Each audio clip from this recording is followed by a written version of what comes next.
لا إله إلا الله وحده لا شريك له وأشهد أن سيدنا ونبينا وحبيبنا وشفيعنا وقرة أعيننا محمدا عبده ورسوله صلى الله تبارك وتعالى عليه وعلى آله وأصحابه وأزواجه وذريته وبارك وسلم تسليما كثيرا.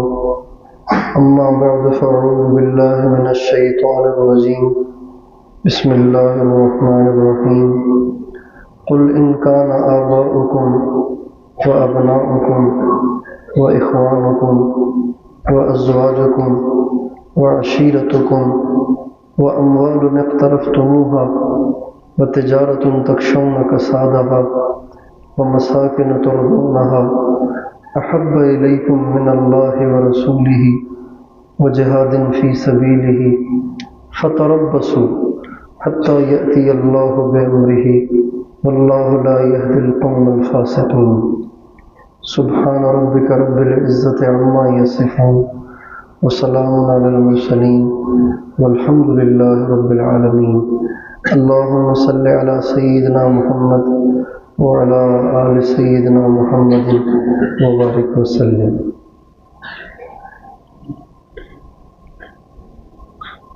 اللہ تعالیٰ ہر بندے سے یہ چاہتے ہیں کہ وہ بندہ اللہ سے محبت کرے، اور جو مسلمان ہے اسے اللہ سے محبت ہے، تھوڑی یا زیادہ، لیکن ہر مسلمان اللہ سے محبت کرتا ہے۔ اس کی دلیل یہ ہے کہ جب دروازے بند ہوتے ہیں اور کہیں سے کام بننے کی امید نہیں ہوتی، ہر طرف سے انسان بے بس ہو جاتا ہے اور لاچار ہو جاتا ہے، اور اب اس کو کوئی راستہ نظر نہیں آتا تو وہ اللہ کو پکارتا ہے۔ جیسے بچہ ماں کو پکارتا ہے نا،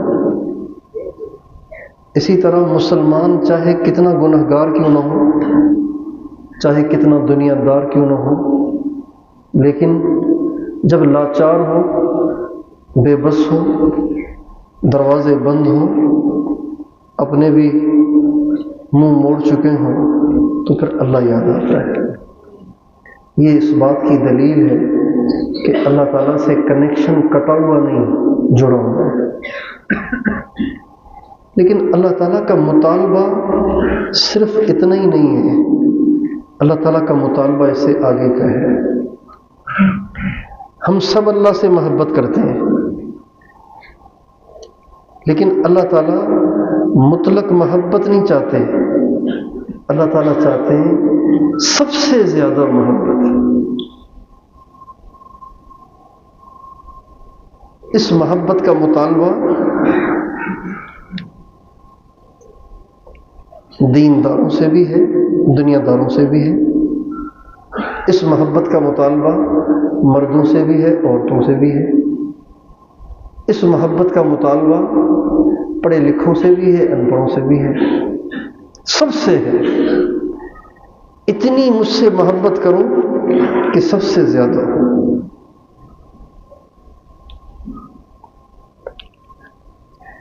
چنانچہ اللہ تعالیٰ اپنے نبی سے فرماتے ہیں، اے نبی آپ کہیں ان سے، آپ ان سے کہیں، ان کان آباؤکم، اگر تمہیں اللہ سے زیادہ باپ سے محبت ہے تو ٹھیک نہیں ہے، اگر تمہیں ابناؤکم، اگر تمہیں بچوں سے اللہ سے زیادہ محبت ہے ٹھیک نہیں ہے، اگر تمہیں بھائیوں سے محبت اللہ سے زیادہ ہے ٹھیک نہیں ہے، اگر تمہیں بیوی سے محبت اور بیوی کو خاوند سے محبت اللہ سے زیادہ ہے ٹھیک نہیں ہے،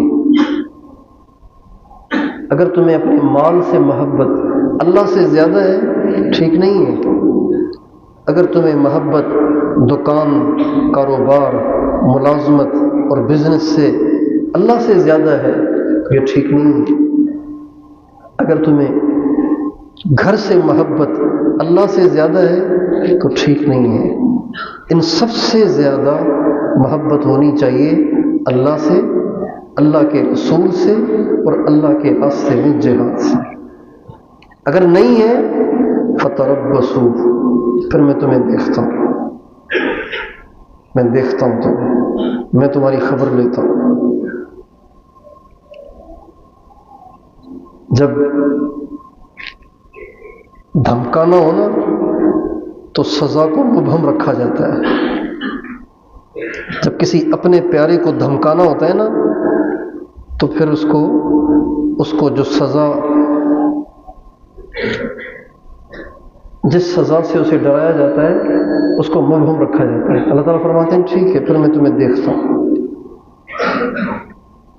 تم اللہ سے زیادہ ان چیزوں سے پیار کرنے لگ گئے۔ اور محبت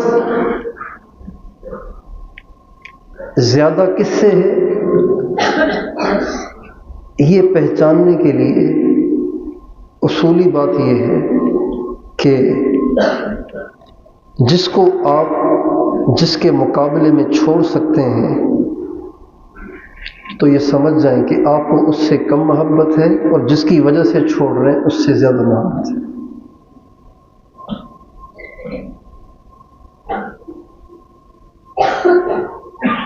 ایک آدمی کو شدید بھوک ہے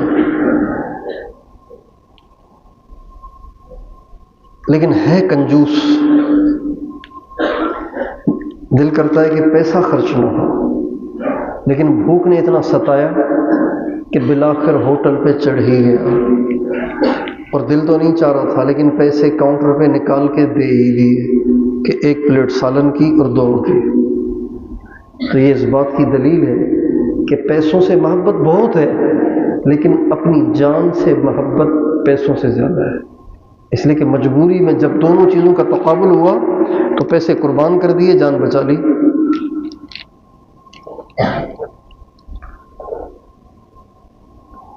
نبی کریم صلی اللہ علیہ وسلم نے اپنے صحابہ پر اس بات کی محنت کی تھی کہ اللہ کی محبت سب سے زیادہ ہو، اتنی زیادہ ہو کہ اللہ کے لیے سب کو چھوڑنا آسان ہو جائے۔ چنانچہ حضرات صحابہ کرام کی تربیت اللہ کے نبی نے کی، اللہ نے ان کا امتحان لیا اور سب صحابہ اس میں پاس ہو گئے کہ حضرات صحابہ کو سب سے زیادہ اللہ سے محبت تھی۔ اللہ تعالیٰ فرماتے ہیں اولئک الذین امتحن اللہ قلوبہم للتقوی۔ اللہ تعالیٰ فرماتے ہیں میں نے ان کے دلوں کو چیک کر لیا ہے، میں نے ان کے دلوں کو چیک کر لیا ہے۔ اور حضرات صحابہ کرام کے 20 ایسے واقعات ہیں جن واقعات میں انہوں نے عملاً اس بات کو ثابت کیا کہ اللہ اور اس کے رسول سے زیادہ ہمیں کسی سے پیار نہیں ہے۔ چنانچہ غزوہ احد کے موقع پر جب مسلمان جو مدینے میں تھے وہ مسلمانوں سے جو غزوہ احد سے واپس لوٹ رہے تھے ان سے ملنے کے لیے باہر نکلے تو ایک عورت، اس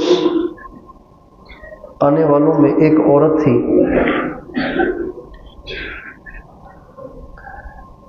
اس کا تعلق بنو دینار ایک قبیلے سے تھا۔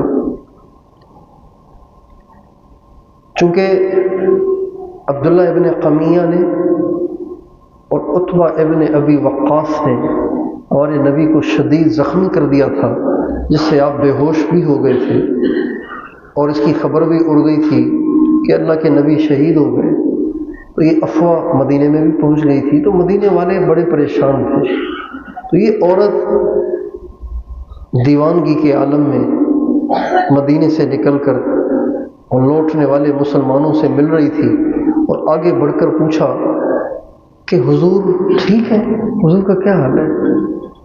تو ان کا حضور تو ٹھیک ہے لیکن آپ کا بیٹا شہید ہو گیا۔ اس نے اس کی پرواہ نہ کی، آگے بڑھ کر اگلوں سے پوچھا حضور ٹھیک ہے؟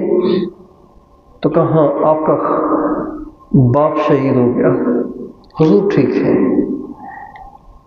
وہ عورت اس سے بھی متاثر نہ ہوئی، آگے بڑھ کر اوروں سے پوچھا حضور ٹھیک ہے؟ کہاں حضور تو ٹھیک ہیں، لیکن آپ کا بھائی شہید ہو گیا۔ لیکن آگے جو بڑھی تو آپ علیہ السلام تشریف لا رہے تھے، تو وہ اپنے السلام کو دیکھ کے کہنے لگیں کل مصیبت بعدک جلل، حضور اگر آپ سلامت ہیں تو مجھے کسی کے دنیا سے چلے جانے کا کوئی غم نہیں۔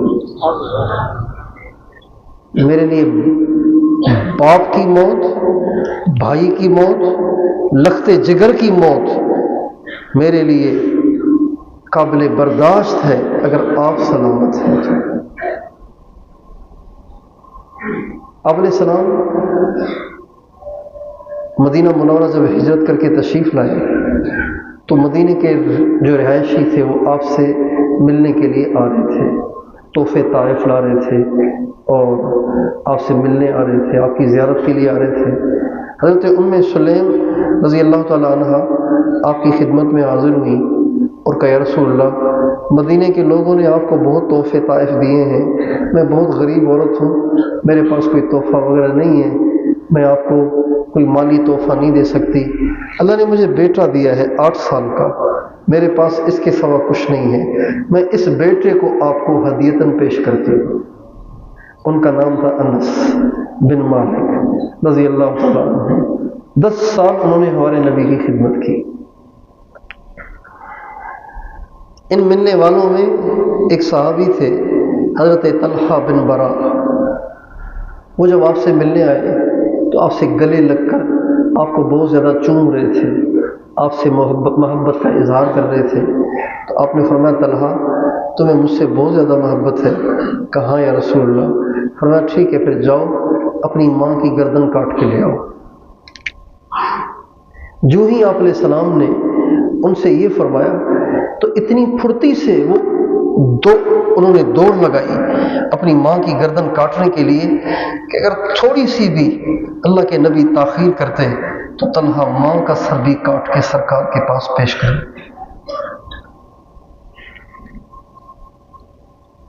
لیکن آپ علیہ السلام نے فوراً فرمایا طلحہ کو واپس بلاؤ۔ جب وہ واپس آئے تو آپ نے فرمایا میں رشتے توڑنے نہیں، میں رشتے جوڑنے آیا ہوں، میں تو تمہیں چیک کر رہا تھا کہ تمہیں مجھ سے محبت ہے تو صحیح لیکن ماں سے بھی زیادہ ہے کہ نہیں ہے۔ تو اللہ تعالیٰ صرف محبت نہیں چاہتے، اللہ تعالیٰ ہم سے شدید محبت چاہتے ہیں، سب سے زیادہ محبت چاہتے ہیں۔ آج میں اور آپ جن کو ہم لوگ دیندار سمجھتے ہیں، ہمارے کرتے کی وجہ سے، ہماری داڑھی ٹوپی اور پگڑی کی وجہ سے، اور ہمارے مدرسے میں پڑھنے اور تبلیغ کا کام کرنے اور دین کی محنت کرنے کی وجہ سے لوگوں نے ہمیں دیندار سمجھ لیا ہے، ہم پہ گویا دینداری کی ایک چھاپ لگ گئی ہے۔ آج ہم دیندار طبقہ اپنے آپ سے پوچھیں کہ کیا مجھے اللہ تعالیٰ سے سب سے زیادہ محبت ہے؟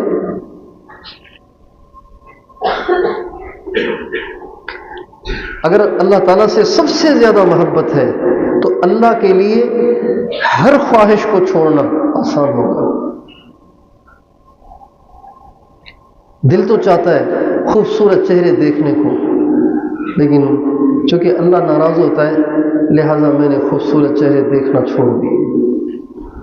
دل تو چاہ رہا ہے کہ میں بھی بیٹھ کے گپیں لگاؤں، لیکن چونکہ اللہ کو پسند نہیں ہے میں نے اللہ کی محبت میں گپیں چھوڑ دی۔ دل تو کرتا ہے میں بھی آوارہ پھروں، دنیا داری کے کام کروں، عیاشیاں کروں، برائیاں کروں، موبائل پاس ہو، ساری رات فلمیں دیکھوں، ڈرامے دیکھوں، لڑکیوں کی تصویریں دیکھوں، لیکن چونکہ اللہ ناراض ہوتا ہے لہٰذا میں نے یہ سب کام چھوڑ دیے۔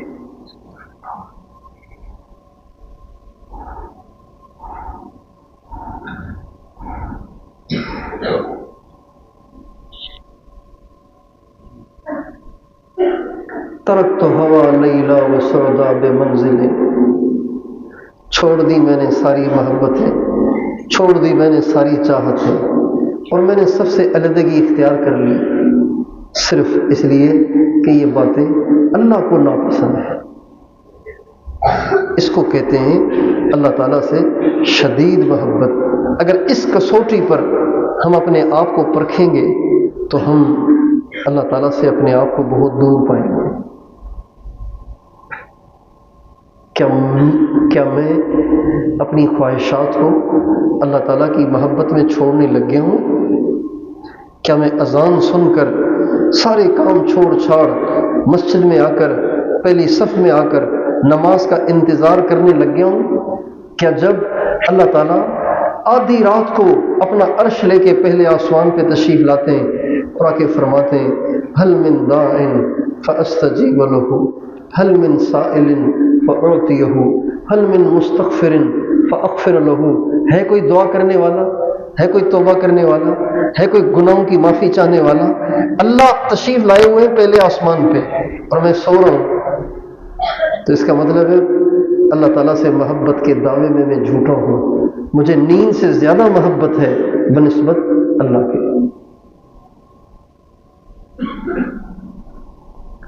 میرے دوستوں، اللہ تعالیٰ ہم سے یہ والی محبت چاہتے ہیں کہ اللہ پاک سے اتنی محبت ہو، اتنی محبت ہو، اتنی محبت ہو کہ اس کی محبت میں سب کو چھوڑنا آسان ہو جائے۔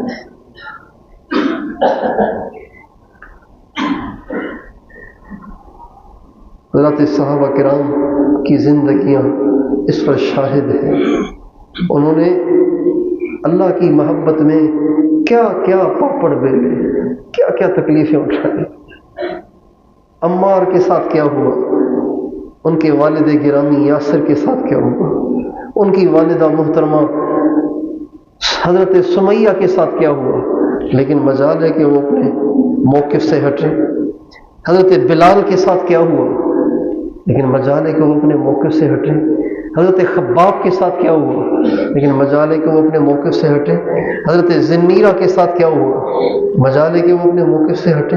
حضرت خبیب کے ساتھ کیا ہوا،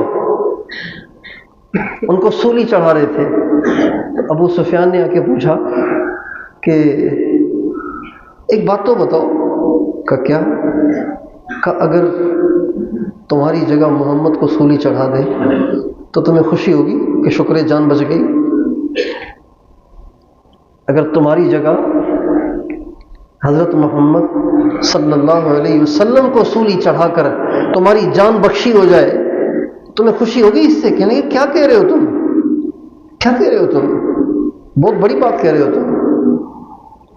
اگر میری جان بخشی صرف اس پہ ہو جائے کہ میرے نبی جہاں ہیں وہاں ان کے پاؤں میں کانٹا چبھے، تو میں اس پر بھی اپنی جان کو بچانے کے لیے تیار نہیں ہوں۔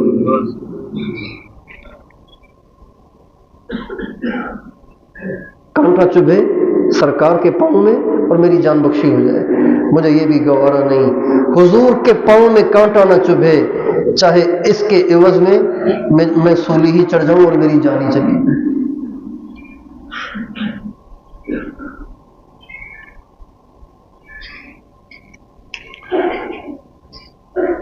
حضرت عبداللہ ابن جہش رضی اللہ تعالیٰ عنہ غزوہ احد کی جنگ جو ہوئی، اس سے پہلے حضرت سعد بن ابی وقاص سے فرمانے لگے، سعد آؤ مل کے دعا کریں، اس لیے کہ میں دعا کروں گا آپ آمین کہیں گے، آپ دعا کریں گے میں آمین کہوں گا، تو یہ اجتماعی شکل بن جائے گی۔ اجتماعی شکل میں دعا کرنے سے دعا جلدی قبول ہوتی ہے۔ ان کا بہت اچھا۔ حضرت سعد نے دعا کی، یا اللہ کل میدان میں اتریں گے، کسی بڑے پہلوان سے مقابلہ ہو، وہ مجھ پہ زوردار حملہ کرے، میں اس پہ زوردار حملہ کروں، پھر اس کو مجھے اس پہ غالب کر دے تاکہ میں غازی بن جاؤں اور اس کا مال غنیمت حاصل کروں۔ حضرت عبداللہ بن جہش نے کہا آمین۔ پھر حضرت عبداللہ نے دعا کی، یا اللہ کل میدان میں مقابلہ ہوگا، کسی بڑے پہلوان سے مقابلہ ہو، یا اللہ لڑتے لڑتے پھر اس کو مجھ پر غالب کر دے کہ وہ مجھے تیرے نام پہ قتل کر دے، اور اس پہ بس نہ کرے، میری ناک کو بھی کاٹ دے، میرے کان بھی کاٹ دے، میرے جسم کے ٹکڑے ٹکڑے کر دے، جب کٹی ناک اور کٹے کانوں اور نکلی ہوئی آنکھوں کے ساتھ میں آپ کے سامنے پیش کیا جاؤں اور آپ مجھ سے پوچھیں کہ عبداللہ یہ تیرے ساتھ کیوں ہوا؟ تو میں یوں کہہ پاؤں کہ تیری وجہ سے ہوا، فیک یا رب، تیری محبت میں ہوا۔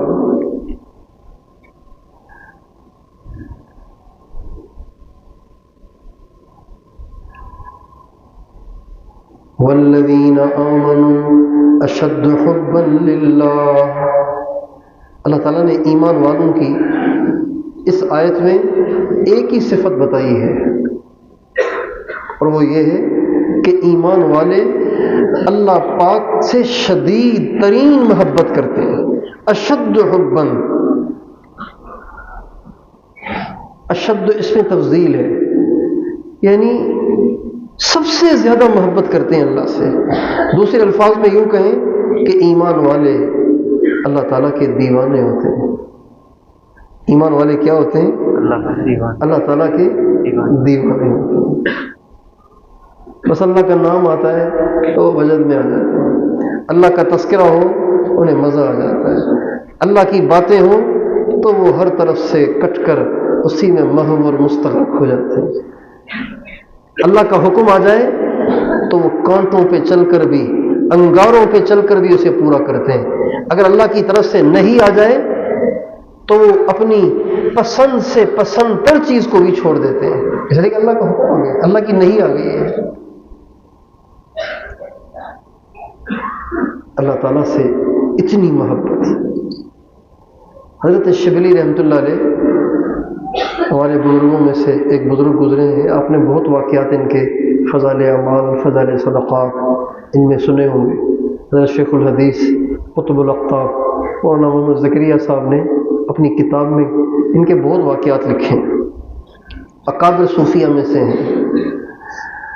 ان کی عادت تھی کہ وہ اپنے ساتھ شکر لیے پھرتے تھے۔ کیا لیے پھرتے تھے؟ اس زمانے میں شکر پسند تھی بچوں کو، آج کل ٹافیاں اور چاکلیٹ پسند ہیں، چپس پسند ہیں۔ شکر لیے پھرتے تھے اور بچوں سے کہتے تھے اللہ کا نام لو، جو اللہ کا نام لیتا اس کے منہ میں شکر ڈالتے تھے۔ چنانچہ بچے صرف شکر کھانے کے لیے ان کے سامنے آ کے اللہ اللہ کی ضربیں لگاتے تھے، اور یہ سب کا منہ میٹھا کرتے تھے، اس لیے کہ تم نے میرے محبوب کا نام لیا۔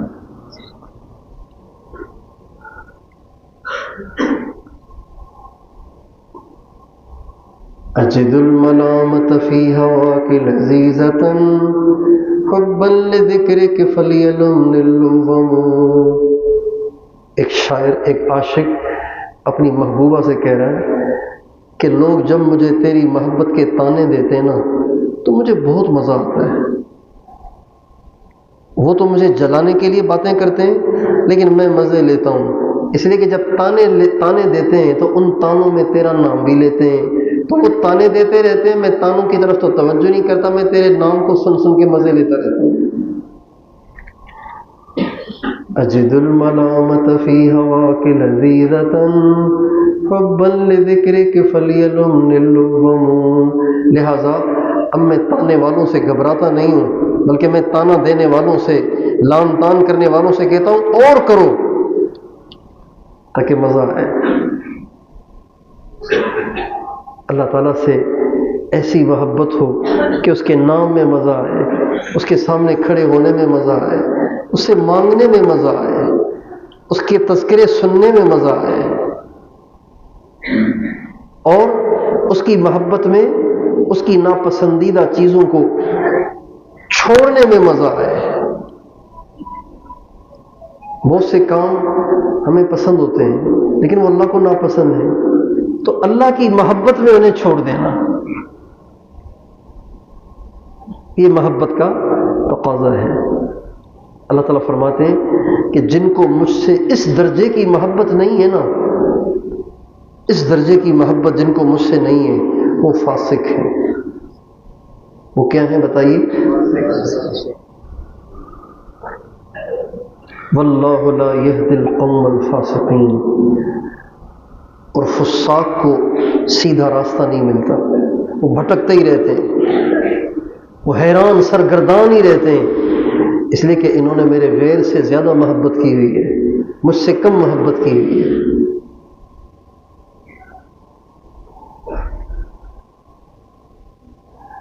محبت ایسی چیز ہے کہ اگر کسی سے ہو جائے تو بڑی سے بڑی مشکل گھاٹی کو پار کرنا انسان کے لیے آسان ہو جاتا ہے۔ محبت ایسی چیز ہے، اور یہ محبت ایسا کشتہ ہے جو انسان کو اتنا طاقتور بنا دیتا ہے، اتنا طاقتور بنا دیتا ہے، اتنا طاقتور بنا دیتا ہے کہ انسان کمزور ہو کر بھی بڑے سے بڑے طاقتور سے ٹکرا جاتا ہے۔ آپ نے دیکھا ہوگا مرغی ضعیف سا جانور ہے، بلی کے مقابلے میں، کتے کے مقابلے میں، چیل کے مقابلے میں، شاہین کے مقابلے میں، بہت باز کے مقابلے میں کمزور سا جانور ہے۔ اور اگر مرغی چوزوں کے ساتھ پھر رہی ہو اور کوئی چیل نیچے کو اتر کر اس کے چوزے کو اٹھانا چاہے تو یہ مرغی کیا ہو جاتی ہے؟ طاقتور ہو جاتی ہے نا، چیل سے بھی لڑنے کے لیے تیار ہو جاتی ہے، کتے سے بھی لڑنے کے لیے تیار ہو جاتی ہے، بلی سے بھی لڑنے کے لیے تیار ہو جاتی ہے۔ تو یہ اتنی شجاعت اور جرت اور طاقت کہاں سے آئی؟ محبت کی۔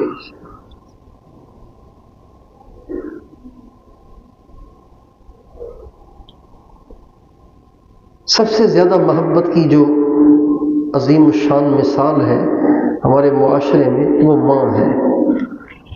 سب سے زیادہ ماں کو اپنے بچوں سے پیار ہوتا ہے، سب سے زیادہ ماں کو اپنے بچوں سے محبت ہوتی ہے۔ ہم نے دیکھا ہے کہ جو بچیاں شادی سے پہلے اٹھنے میں بڑی مشکل ہوتی ہیں، اٹھا کے آدمی تھک جاتا ہے، لیکن ان کی نیند اتنی گہری ہوتی ہے کہ وہ ہل کے نہیں دیتی، لیکن جب وہ مائیں بن جاتی ہیں تو وہ رات کو کئی دفعہ اٹھتی ہیں، کئی دفعہ اٹھتی ہیں۔ یہ میرے اپنے گھر کا مشاہدہ ہے، کئی دفعہ اٹھتی ہیں۔ 12 بجے سوئیں، 2 بجے بچہ چیخا، پھر اٹھ کے بیٹھ گئی، اس کا پیمپر بدلا، اس کا پیشاب صاف کیا، اس کا بستر چینج کیا اور پھر دوبارہ لیٹی۔ 3 بجے پھر اس نے چیخ ماری بھوک کی وجہ سے، اب کے تو کیا تھا پیشاب، تو ٹھنڈا لگ رہا تھا تو چیخ رہا تھا، پیشاب صاف ہوا، 3 بجے پھر بھوک کی وجہ سے چیخ رہا ہے، تو ماں یہ نہیں کہتی کم بخت نے بیزار کر کے رکھ دیا ہے، سونی نہیں دیتا، بلکہ اسی بشاشت کے ساتھ اٹھ کے 3 بجے اپنی چھاتی اس کے منہ میں دے دیتی۔ 4 بجے پھر چیخے، ماں پھر 4 بجے بھی اٹھتی ہے، اور ماں سے کوئی پوچھے اب کیا ہوا ہے، کہتی اب اس کو مروڑ ہو رہا ہے، اس لیے شروع کر رہا ہے، اب اس کو دوائی ڈال رہی ہے۔ محبت ہے تو اتنی گہری نیند والی عورت رات کو کئی دفعہ اٹھتی ہے۔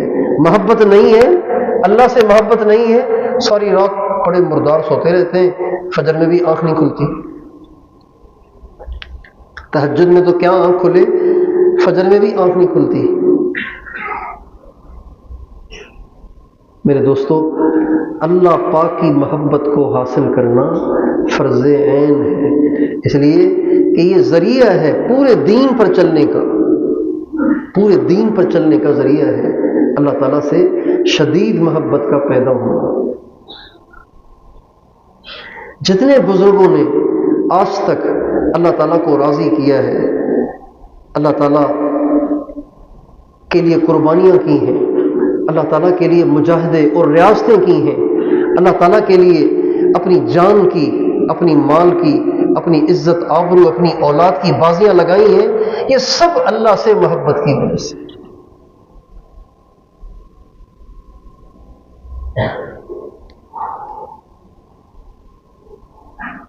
ہم اپنے بڑوں کی قربانیاں پڑھتے ہیں تو عقل دنگ رہ جاتی ہے کہ ہمارے بڑوں کو اللہ سے کتنی محبت تھی۔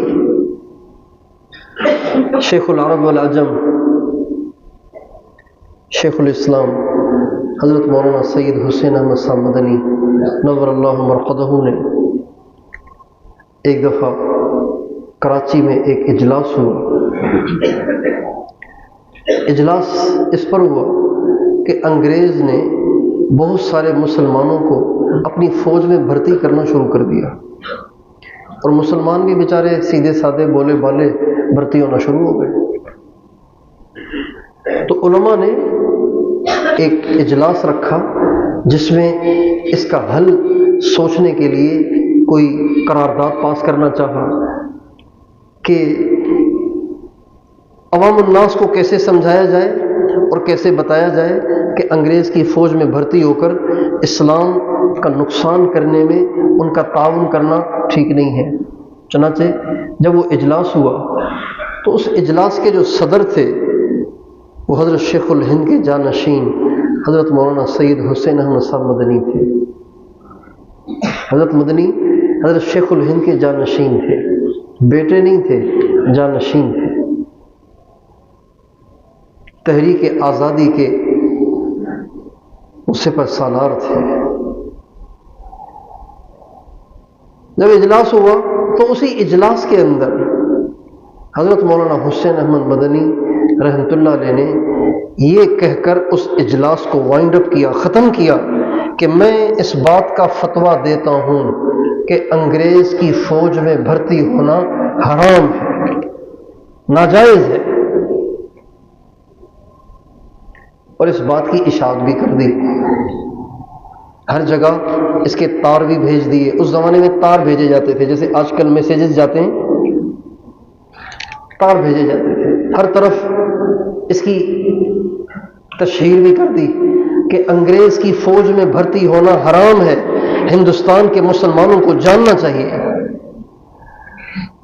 اب جب یہ بات پھیلی، انگریز کو پتہ چلا، تو کراچی ہی میں حضرت مولانا حسین احمد مدنی رحمۃ اللہ علیہ کے لیے گرفتاری کا وارنٹ جاری ہوا۔ جب حضرت مدنی رحمۃ اللہ علیہ کو گرفتار کیا گیا، پہلے جب گرفتار کرنے کے لیے پولیس دیوبند پہنچی تو عوام الناس میں بڑا اشتعال ہوا، سارا علاقہ مدرسے کے باہر اکٹھا ہو گیا اور انہوں نے پولیس کو مارنا چاہا، قتل کرنا چاہا۔ حضرت مدنی نے بیچ میں پڑھ کر پولیس کو بچا لیا اور عوام کو واپس بھیج دیا۔ چنانچہ راتوں رات کے اندھیرے میں پولیس نے حضرت مدنی کو گرفتار کیا اور یہاں جیل میں بھیجا اور پھر ان کو عدالت میں پیش کیا۔ جب عدالت کے کٹہرے میں حضرت مدنی کو بلایا گیا، حضرت مدنی کٹہرے میں جانے لگے تو اس وقت حضرت مولانا محمد علی جوہر جو ان کے ساتھی تھے تحریک آزادی میں، تو وہ حضرت مدنی سے آ کے کہنے لگے، حضرت فتویٰ تو آپ نے دیا ہے، فتویٰ تو آپ نے دیا ہے کہ انگریز کی فوج میں بھرتی ہونا حرام ہے، اور اس کی جو سزا ہے وہ سزائے موت ہے، سولی ہے، لہذا مہربانی فرما کے آپ تعویل سے کام لیجیے گا، یعنی بات ایسی گول مول کریں کہ جھوٹ بھی نہ ہو اور جان بھی چھوٹ جائے۔ یہ مولانا محمد علی جوہر صاحب نے حضرت مدنی سے کہا، اور کہا حضرت آپ تعویل سے کام لیجیے گا، اس لیے کہ امت کو آپ کی ابھی بہت ضرورت ہے، ایسا کوئی ہے نہیں پیچھے، اس لیے آپ تعویل سے کام لیجیے گا۔ حضرت مدنی یہ بات سن کے کٹہرے میں آئے، جج نے آواز دی، ملزم حسین احمد، فرمایا جی، کہ آپ نے کیا یہ فتویٰ دیا ہے کہ انگریز کی فوج میں بھرتی ہونا حرام ہے؟ حضرت مدنی فرمانے لگے، صرف دیا نہیں، آپ بھی سنیں اور یہ سارا مجمع سنیں کہ انگریز کی فوج میں بھرتی ہونا حرام ہے، حرام ہے، حرام ہے۔ یہ اتنے جلال سے کہا کہ جج حیران ہو گیا، کہنے لگا آپ کو پتہ ہے اس کی کیا سزا ہے؟ تو حضرت مدنی نے اپنے بغل سے ایک گٹھڑی سی نکالی اور فرمایا ہاں مجھے پتہ ہے، اسی لیے کفن ساتھ لایا ہوں۔ جب یہ فرمایا تو حضرت مولانا محمد علی جوہر بھاگے ہوئے آئے اور آ کے آپ کے قدموں میں گر گئے اور کہا حضرت یہ آپ ہی کر سکتے تھے اور کوئی نہیں کر سکتا تھا۔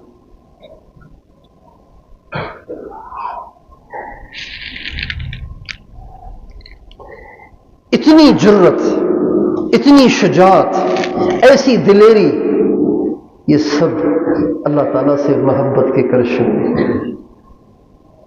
اللہ سے محبت کے بغیر یہ نہیں ہو سکتا۔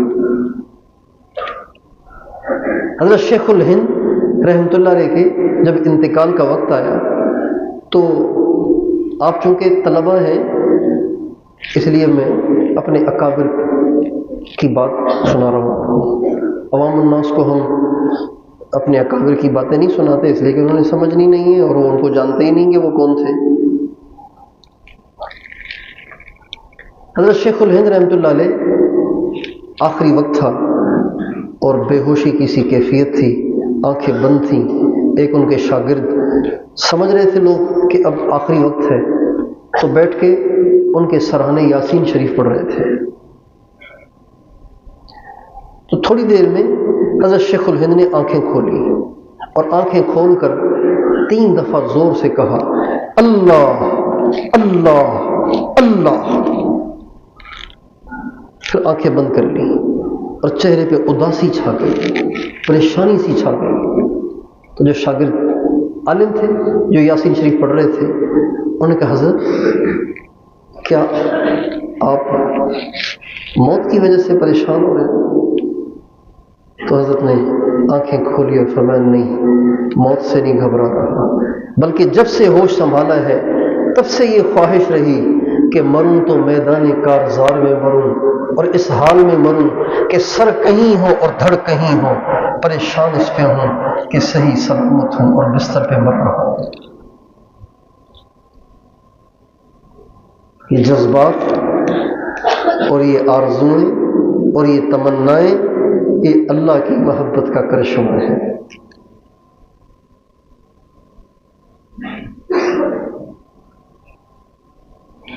حضرت مولانا الیاس صاحب رحمۃ اللہ علیہ بہت بڑے زمیندار تھے، جاگیردار تھے، لیکن شروع سے ان کا یہ موقف رہا کہ دنیا کو قربان کیا جائے اور دین کو ترقی دی جائے. چنانچہ میوات کے جو لوگ مزدوریاں کرنے آیا کرتے تھے، نظام الدین وہاں سے میوات قریب ہے، تو جو مزدوریاں کرنے آیا کرتے تھے صبح سویرے نکلتے تھے اندھیرے میں تاکہ صبح سویرے پہنچ جائیں، صبح کوئی مزدوری مل جائے. مولانا الیاس صاحب رحمۃ اللہ علیہ وہاں تشریف لے جاتے، جہاں وہ مزدوروں کا اڈا ہوتا تھا وہاں تشریف لے جاتے. سارے مزدوروں سے کہتے کتنا کماؤ گے آج؟ کہ جی اتنا، اور میں تمہیں دیتا ہوں. ان سب کو لا کے بنگلے والی مسجد میں بٹھاتے تھے. کسی کو کلمہ سکھاتے، کسی کو فاتحہ سکھاتے، کسی کو وضو سکھاتے، کسی کو نماز سکھاتے، کسی کو کچھ سکھاتے، کسی کو کچھ سکھاتے. سارا دن ان کو یہ سکھاتے. جب وہ شام کو جانے لگتے تو ان کو جتنی مزدوری وہ کماتے تھے اتنی مزدوری ان کو دے دیا کرتے.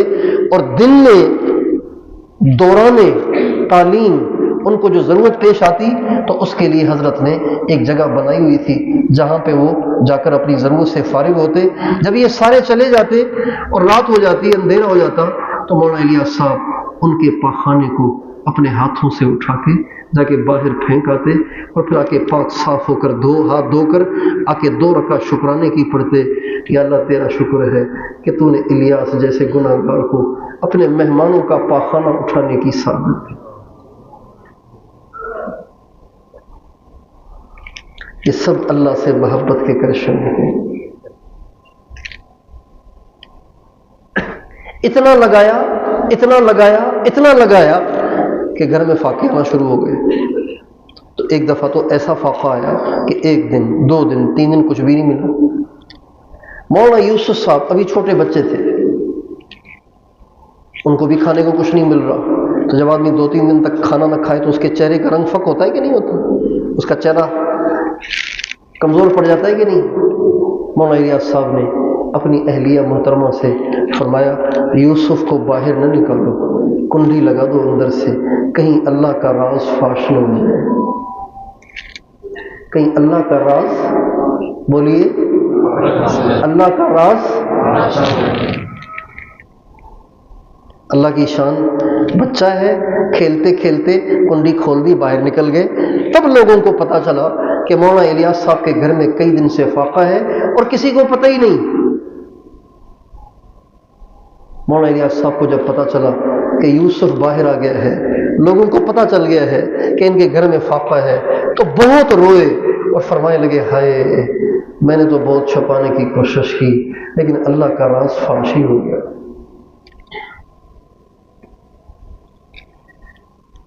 یہ سب اللہ سے محبت کے کرش ہیں۔ مولانا منظور نعمانی اور مولانا علی میاں، یہ مولانا الیاس صاحب کے ابتدائی عقیدت مندوں میں ہیں۔ فرماتے ہیں کہ میوات میں اجتماع تھا تو مولانا الیاس صاحب نے ہمیں تیار کیا اور ہمیں ساتھ لے کر چلے۔ سفر تھا بیل گاڑی کا سفر۔ چلتے چلتے گرمی شدید پڑ رہی تھی، بیل گاڑی میں سفر کرتے کرتے ایک جگہ آ گئی چڑھائی، تو بیل گاڑی والے نے کہا بھائی ابھی آپ کو اترنا ہوگا مولوی صاحب، اس لیے کہ چڑھائی ہے تو گاڑی نہیں کھینچ سکے گا بیل۔ یہ تینوں حضرات اتر گئے۔ مولانا الیاس صاحب تو کمزور تھے، یہ جوان تھے، جلدی جلدی پہنچ کے چڑھ گئے۔ جب وہاں چڑھے تو یہ دونوں حضرات تو جا کے تھک کے چور ہو کر جا کے کوئی درخت تھا اوپر، اس کے نیچے جا کے لیٹ گئے۔ مولانا الیاس صاحب رحمۃ اللہ علیہ جب ہانپ کانپ کے سانس پھول رہے اوپر پہنچے تو پہنچتے ہی کہا اللہ اکبر اور نماز میں کھڑے ہوئے۔ سکون سے 2 رکعت پڑھی اور جب سلام پھیرا تو یہ حضرات فرماتے ہیں مولانا الیاس صاحب کے چہرے سے لگ رہا تھا کہ تھکاوٹ اتر گئی ہے۔ پھر فرمانے لگے مولوی صاحب آپ لوگ تو بہت تھک گئے ہوں گے۔ کہا جی ہم تو بہت تھک گئے۔ تو فرمانے لگے صحابہ روزانہ اس سے کہیں زیادہ تھکتے تھے۔ یہ سب اللہ پاک سے محبت کے کرش میں ہے۔ ہمارے حاجی عبدالوہاب صاحب جب آخری عمر میں بیمار ہوئے اور ڈاکٹروں نے ان کو بولنے سے اور سفر کرنے سے منع فرما دیا، تو اسی دوران بنگلہ دیش کا اجتماع آ گیا۔ بنگلہ دیش میں جو تبلیغی اجتماع ہوتا تھا جب سے شروع ہوا تب سے حاج صاحب وہاں تشریف لے جاتے تھے، کبھی ناغہ نہیں کیا، چونکہ خود بڑے تھے تو وہاں جاتے تھے۔ اب جب اجتماع ہونے کا ٹائم آ گیا، تاریخیں قریب آ گئیں، تو حاج صاحب کو پریشانی شروع ہو گئی کہ میں نے تو جانا ہے، میں نے تو جانا ہے، میں نے تو جانا ہے۔ خدام نے سمجھایا، بات قابو میں نہ آئی۔ انہوں نے شورا والوں سے کہا، بات قابو میں نہ آئی۔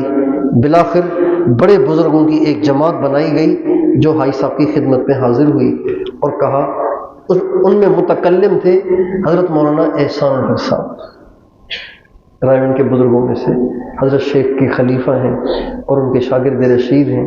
وہ متکلم ہوئے تو کہا حضرت دنیا کے ہر بادشاہ کے پاس 2 ڈاکٹر ہوتے ہیں جو ان کی تیمارداری کرتے ہیں، ان کی صحت کا خیال کرتے ہیں۔ اللہ تعالیٰ نے آپ کو 4 ڈاکٹر دیے ہیں اور چاروں ڈاکٹروں کا اتفاقی فیصلہ ہے کہ آپ کو سفر نہیں کرنا چاہیے۔ یہی منشا سارے شورا والوں کی بھی ہے۔ تو حاج صاحب نے فرمایا کیوں؟ مر جاؤں گا نا، یہی تو چاہتا ہوں،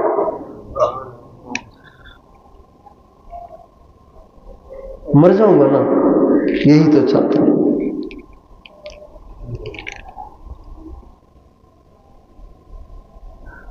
یہ سب اللہ تعالیٰ سے محبت کے کرش میں ہیں۔ یہ جو طلباء کی رکعتیں فوت ہوتی ہیں، ان کی تکبیر اولیٰ فوت ہوتی ہے اور ان کو فجر میں کئی دفعہ اٹھانا پڑتا ہے اور ان کی نگرانی کے لیے اساتذہ مقرر کیے جاتے ہیں، یہ صرف اللہ تعالیٰ سے محبت کی کمی ہے۔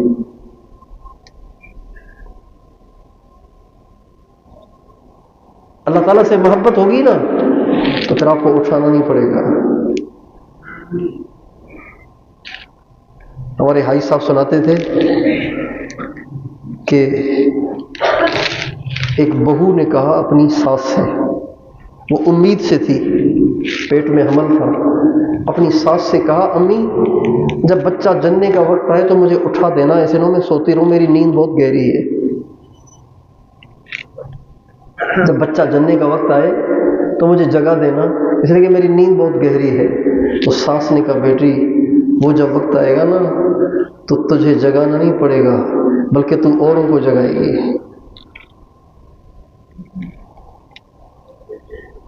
ہمارے بزرگ تھے حضرت مولانا جمشید صاحب، وہ ایک شعر پڑھتے تھے، ایک بھوک سی دل میں اٹھتی ہے، ایک درد جگر میں ہوتا ہے، ہم رات کو اٹھ اٹھ روتے ہیں جب سارا عالم سوتا ہے۔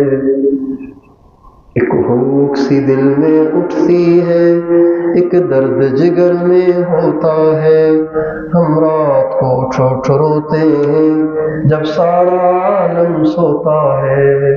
جب اللہ تعالیٰ سے محبت ہوتی ہے نا تو پھر آنکھ کھلی جاتی ہے، جگانے کی ضرورت نہیں پڑتی، آنکھ کھلی جاتی ہے۔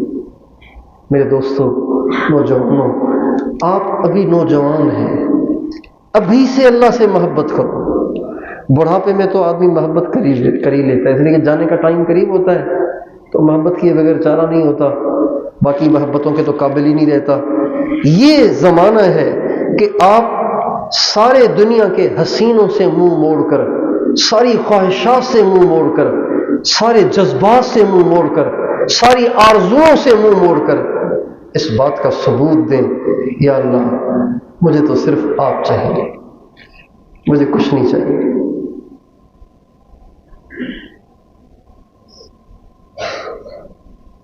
یا اللہ مجھے آپ چاہیے۔ حضرت مولانا قاسم صاحب نانوتوی رحمۃ اللہ علیہ سے کسی نے پوچھا کہ آپ کے ساتھ پڑھنے والے، آپ کے ہم استعداد، آپ ان سب سے آگے کیسے نکل گئے؟ تو فرمانے لگے وہ محقق بننے کے لیے پڑھے اور میں صرف اللہ کو خوش کرنے کے لیے پڑھا۔ آپ کے دل میں یہ بھی شیطان ڈالتا ہوگا ایسا خطیب بننا ہے کہ بس ٹھاٹھے مارتا ہوا مجمع ہو، کراچی کی سب سے بڑی مسجد کا ممبر ہو، ایسا قرآن پڑھنا ہے کہ لوگ بھول جائیں شیخ سدیس اور شیخ شریم کو، ایسا محقق بننا ہے کہ حضرت کشمیری کی یادیں تازہ ہو جائیں، علامہ بن نوری کی یادیں تازہ ہو جائیں، ایسا محقق بننا ہے۔ یہ سب باتیں آپ کے دل میں وسوسے کے طور پہ آتی ہوں گی۔ آپ اس بات کا جذبہ رکھیں کہ یا اللہ مجھے صرف آپ چاہیے، مجھے کوئی نہ جانے، مجھے کوئی نہ پہچانے، میرا نام بھی کسی کو نہ آتا ہو، بس مجھے آپ چاہیے، مجھے آپ کی خوشنودی چاہیے، مجھے آپ کی رضا چاہیے، مجھے آپ چاہیے، مجھے آپ کا غیر نہیں چاہیے۔ یہ سب غیر ہے، ممبر بھی غیر ہے، مصلی بھی غیر ہے، سب غیر ہے، مجھے تو آپ چاہیے۔ ہمارے ایک بزرگ ایک واقعہ سناتے تھے، فرماتے تھے کہ اللہ والے جا رہے تھے، مولانا جمیل صاحب جو رائیونڈ کے امام تھے وہ واقعہ سناتے تھے، وہ فرماتے تھے کہ ایک بزرگ جا رہے تھے، اللہ تعالیٰ سے کہہ رہے تھے یا اللہ میں آپ کو حاصل کرنا چاہتا ہوں، تو اس کی کیا قیمت ہے؟ میں آپ کو پانا چاہتا ہوں، اس کی کوئی قیمت ہے تو وہ بتائیں مجھے تاکہ میں وہ قیمت ادا کروں، میں قیمت چکاؤں۔ تو آواز آئی، دونوں جہان ہمارے حوالے کر دو، اپنی خواہشات سے دستبردار ہو جاؤ، اپنی تمام آرزوؤں اور حسرتوں سے دستبردار ہو جاؤ، یہ ہماری قیمت ہے۔ وہ فرمایا کرتے تھے، وہ بزرگ وجد میں آ گئے اور ایک شعر پڑھنے لگے، قیمت خود ہر دو عالم گفتئی، نرخ بالا کن کے ارزانی ہنوز۔ یا اللہ آپ نے تو اپنا ریٹ بہت چھوٹا لگایا ہے، آپ اپنا ریٹ تھوڑا سا بڑھائیں، آپ کے عشاق تو اس سے بڑی قیمت دینے کے لیے بھی تیار ہیں۔ حضرت تھانوی رحمۃ اللہ علیہ کے خلیفہ تھے جن کا حضرت واقعہ سنا رہے تھے، حضرت خواجہ عزیز الحسن مجذوب رحمۃ اللہ علیہ۔ یہ شروع میں ایک دنیا دار تھے، سرکاری افسر تھے، حضرت تھانوی کے ذریعے سے اللہ تعالیٰ نے ان کو ہدایت دی اور یہ بہت بڑے ولی بن گئے، اللہ والے بن گئے۔ شاعر بڑے زبردست تھے، عجیب و غریب اشعار ہیں ان کے۔ تو ایک شعر انہوں نے ایک دفعہ کہا، اس شعر پہ حضرت تھانوی رحمۃ اللہ علیہ اتنے خوش ہوئے کہ فرمایا خواجہ صاحب اگر میرے پاس 1,00,000 روپے ہوتے نا تو میں آپ کو اس شعر کے انعام میں 1,00,000 روپے بھی دے دیتا۔ اس زمانے میں 1,00,000۔ وہ شعر پتہ ہے کون سا تھا؟ ہر تمنا دل سے رخصت ہو گئی، اب تو آجا اب تو خلوت ہو گئی، ایک تجھ سے کیا محبت ہو گئی، ساری دنیا ہی سے نفرت ہو گئی۔ یا اللہ، آپ نے شرط لگائی ہے نا کہ دل پہلے خالی کرو پھر ہم آئیں گے۔ یا اللہ، میں نے دل کو اب خالی کر دیا ہے، میرے دل میں اب کوئی نہیں رہا، اب تو آپ تشریف لے آئے نا۔ ہر تمنا دل سے رخصت ہو گئی، اب تو آجا اب تو خلوت ہو گئی۔ یا اللہ، اب تو آپ تشریف لے آئے نا، اب تو میں نے ساری حسرتیں دل سے ختم کر دی، میرے دل میں اب کوئی خواہش نہیں رہی، کوئی چاہت نہیں رہی۔ کوئی تجھ سے کوئی کچھ مانگتا ہے، میں تجھ سے تجھی کو خدا مانگتا ہوں۔ کوئی تجھ سے کوئی کچھ مانگتا ہے، میں تجھ سے تجھی کو خدا مانگتا ہوں۔ کوئی مجھ سے پوچھے میں کیا چاہتا ہوں، میں اپنے خدا سے خدا مانگتا ہوں۔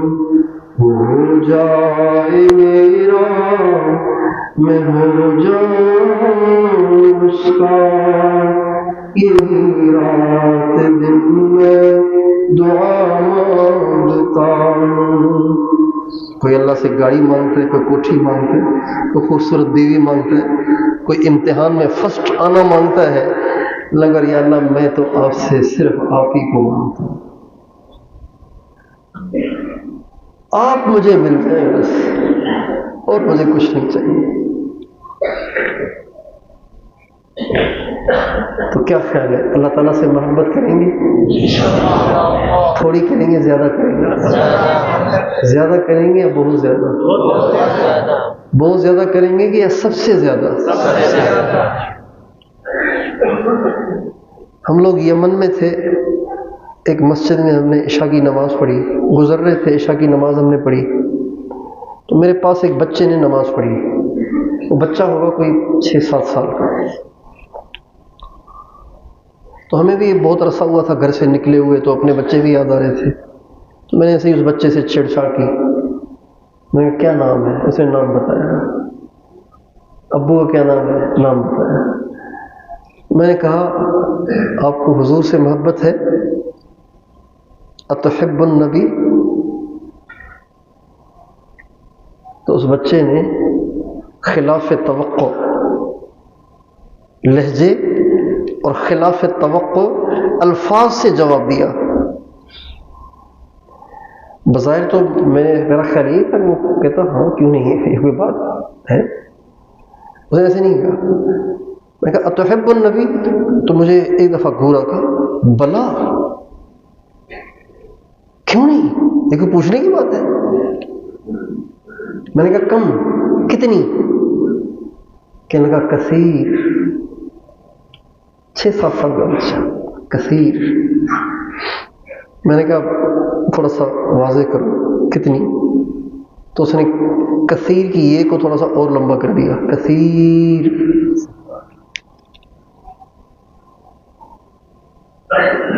میرا مقصود تو چھیڑنا تھا، میں نے کہا واضح نہیں ہوا، واضح کرو۔ تو اس نے اور لمبا، کثیر۔ میں نے کہا نہیں، واضح نہیں ہوگا۔ یمنی تھا، یمنی بڑے جذباتی ہوتے ہیں، یمنی بہت جذباتی ہوتے ہیں، عجیب قوم ہے یمن۔ الایمان یمان والحکمت یمانی ہے، عجیب لوگ ہیں یمن والے۔ کہتے ہیں امام مہدی بھی یمنی ہوں گے۔ امام مہدی کون ہوں گے؟ یمنی الاصل ہوں گے، پیدائش تو ان کی مکے میں ہوگی، لیکن ان کی جو اصل ہوگی، ان کا جو اسرا، ان کی جو برادری ہوگی وہ یمن کی ہوگی، یمنی النسل ہوں گے۔ اللہ ہم سب کو ان کا ساتھی بنائے۔ تو بہت جذباتی قوم ہے، اللہ اور اس کے رسول کے معاملے میں بڑے جذباتی قوم۔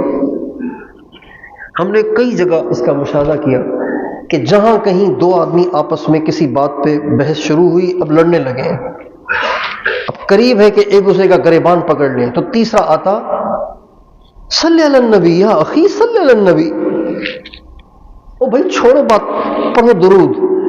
یقین جانیے یہ جملہ تیسرے شخص کے کہتے ہی وہ دونوں ایسے ہو جاتے جیسے ٹھنڈا پانی ڈال دیا کسی نے ان پہ، سارا غصہ ختم، چہرے کے غصے والے تاثرات ختم، اور یہ کہتے ہی وہ دونوں گلے مل کے مسکرا کے ایک دوسرے سے جدا ہوتے تھے۔ یہ ایک جگہ نہیں، پتہ نہیں کتنی جگہ یہ مشاہدہ ہم نے خود کیا۔ جب آدمی غصے میں ہوتا ہے تو وہ تو کسی کے قابو میں نہیں آتا، قسم بھی دو تو کہتا ہے نہیں مجھے چھوڑو، ایک دفعہ تو اس کو میں سکھاؤں۔ لیکن وہ جب یہ سنتے تھے کہ سرکار پہ درود پڑھنے کا حکم ہوا ہے، وہ سارا غصہ ان کا ٹھنڈا ہو جاتا، اسی وقت خود ہی گلے مل لیتے اور مسکرا کے ایک دوسرے سے جدا ہو جاتے، معاف کر دیتے ایک دوسرے۔ تو ہمارے ہاں گاڑیوں پہ اسٹیکر لگے ہوتے ہیں نا، اسٹیکر لگے ہوتے ہیں، ماں کی دعا جنت کی ہوا، کسی پہ اسٹیکر لگا ہوتا ہے کہ خیر نال آتے خیر نال جا، پڑھیں کہ نہیں پڑھیں؟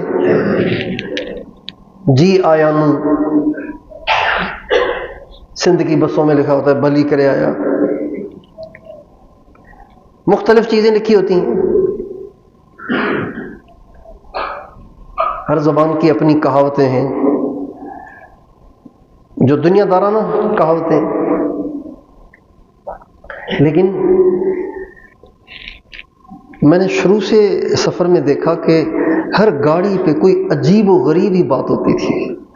تو میں نے اپنی ڈائری میں وہ ساری باتیں جمع کرنا شروع کی، میں نے کہا بڑے زبردست جملے ہیں، گاڑیوں سے وہ جملے میں نے اکٹھے کرنا شروع کیے، اتنے سارے بن گئے کہ میں اکٹھے کرنا ہی تک گیا۔ ایک دفعہ ہم جا رہے تھے، مستورات کا بیان رکھا تھا کہیں، تو مجھے موٹر سائیکل پہ لے کر گئے، تو وہاں سے فارغ ہو کے ہم آئے تو وہ ایک گاڑی آگے جا رہی تھی، ویگن جا رہی تھی، اس پہ ایک جملہ لکھا ہوا تھا، لیکن نظر دور کی کمزور مجھے نظر نہیں آیا۔ میں نے کہا موٹر سائیکل والے سے، میں نے کہا ذرا اسپیڈ مارو، یہ میں نے جملہ پڑھنا ہے۔ جب اسپیڈ مار کے ہم اس کے قریب پہنچے تو اس پہ لکھا ہوا تھا اشحن قلبک صلوات، اپنے دل کو درودوں سے چارج کرو۔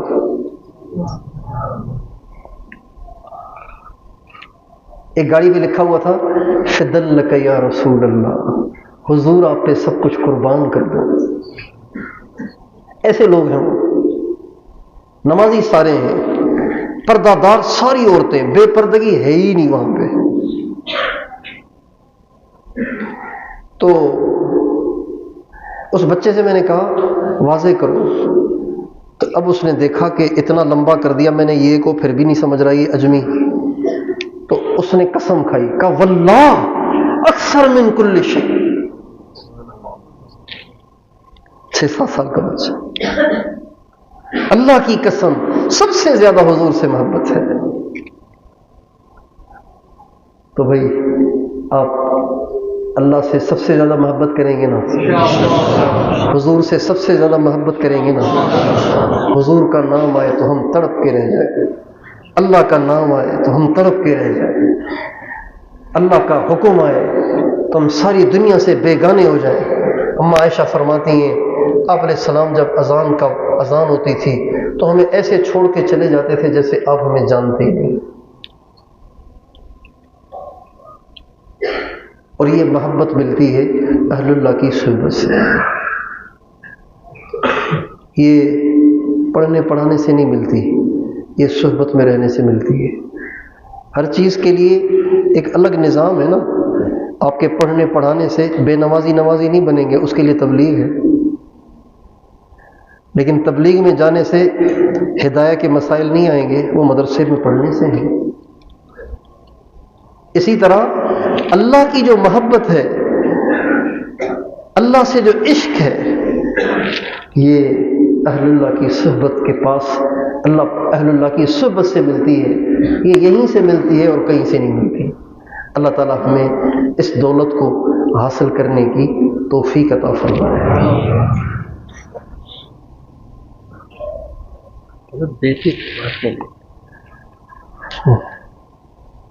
تو اساتذہ سے بات کی آپ؟